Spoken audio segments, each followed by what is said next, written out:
Salut à tous, ravi de vous retrouver sur canalturf.com pour évoquer les réunions de ce vendredi 1er octobre. Nous débuterons par Vincennes, théâtre de la réunion principale. Ensuite, direction Le Mans, réunion 3 pour un coup de cœur dans la première course.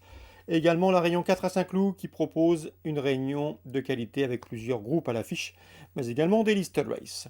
On commence par le quintet, le prix Austria en ce vendredi 1er octobre. Mon préféré sera le numéro 10 dans cette épreuve, Foxtrot de Bullière. C'est vrai qu'il n'a pas gagné depuis pratiquement un an, en tout cas petit peu plus d'un an.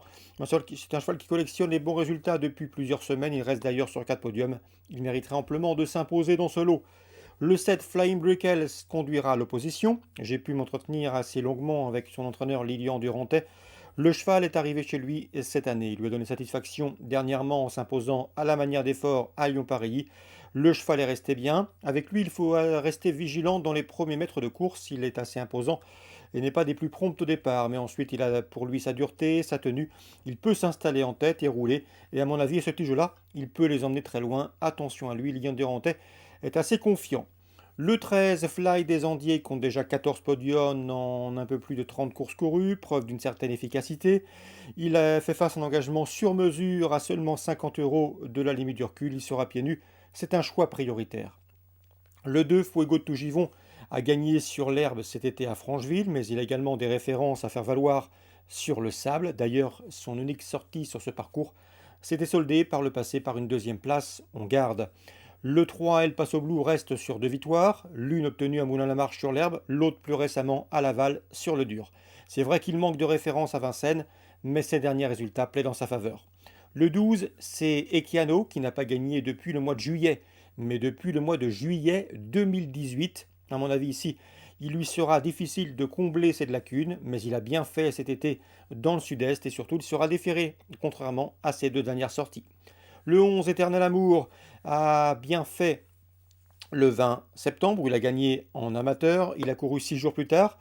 Il court beaucoup. Il a déjà couru 15-20 fois depuis le début de l'année. Mais s'il a bien récupéré, il peut parfaitement prendre une place. Et le numéro 4, Emblème de Liton, a été disqualifié dernièrement à Dieppe, mais c'est un cheval qu'il faut racheter. Il avait signé 2 probants succès sur la grande piste de Vincennes au mois de juin en amateur. Il sera donc imprudent de l'écarter. Résumé chiffré pour ce quintet du vendredi 1er octobre. 10, 7, 13, 2, 3, 12, 11 et 4. La suite du programme, la deuxième, ma préférée, sera le numéro 13, Guerrière Wind, qui voit un lot de ce genre et qui vient d'effectuer une bonne course de rentrée à Vincennes.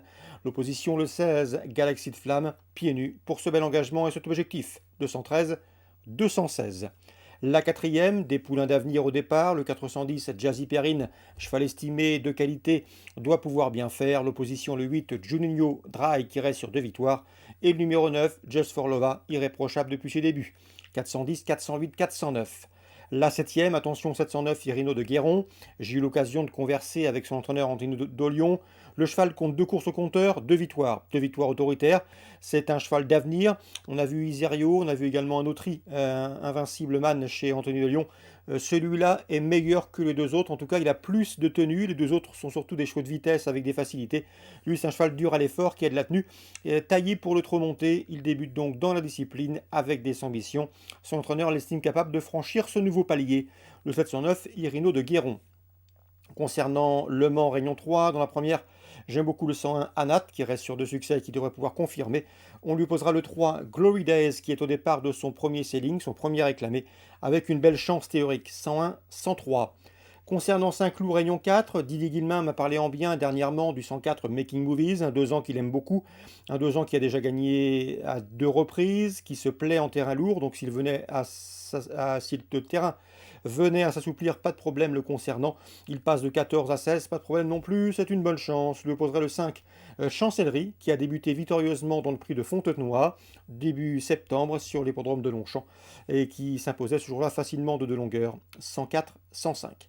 Dans le prix d'Alia Lister Race, je pense que la Britannique, le 405, à savoir Angel Power, va s'imposer. Elle est présentée par Roger Varian. Elle avait gagné le prix de Liancourt à pareille époque l'an dernier, avant d'être disqualifiée pour contrôle positif suite à un problème d'alimentation.